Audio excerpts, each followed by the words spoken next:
ফায়দা। আল্লাহ তাআলা আত্মীয়-স্বজন ও পিতামাতা সম্পর্কে বারবার তাগিদ করিয়াছেন, যেমন প্রথম আয়াতের আলোচনায় উল্লেখ করা হইয়াছে। এই আয়াতে প্রধানত পিতামাতা সম্পর্কে সদ্ব্যবহার বিষয় এই বলিয়া বিশেষ তাগিদ করা হয়েছে যে, আমি পিতামাতার সহিত ভালো ব্যবহার করার নির্দেশ দিয়াছি।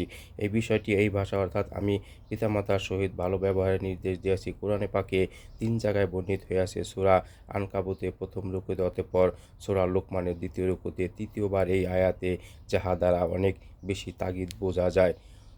তফসিরের খানজানায় লেখক লিখিয়াছেন, উক্ত আয়াত হযরত আবু বকর সিদ্দিক রাদিয়াল্লাহু তাআলা আনহুর শানে নাজিল হইয়াছে।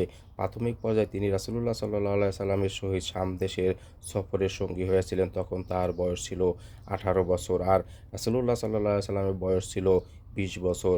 উক্ত সফরের পথে একটি কুল গাছের নিকট তাহারা উভয় অবস্থান করিয়াছিলেন। সেখানে একজন পাদ্রী ছিল। আবু বকর সিদ্দিক রাদিয়াল্লাহু তাআলা আনহু তাহার সহিত সাক্ষাৎ করিতে গেলেন। রাসূলুল্লাহ সাল্লাল্লাহু আলাইহি সাল্লাম গাছের ছায়াতে বসিয়াছিলেন। পাদ্রী হযরত আবু বকর সিদ্দিক রাদিয়াল্লাহু তাআলা আনহুকে জিজ্ঞাসা করিলেন, গাছের নিচে বসা লোকটিকে? হযরত আবু বকর সিদ্দিক রাদিয়াল্লাহু তাআলা বললেন, তিনি মুহাম্মদ ইবনে আবদুল্লাহ ইবনে আব্দুল মুত্তালিব। পাদ্রী বলিলেন, আল্লাহর কসম, ইনি নবী। হযরত ঈসা আলাইহিস সালামের পর হইতে এই গাছের নিচে আর কেহ বসে নাই।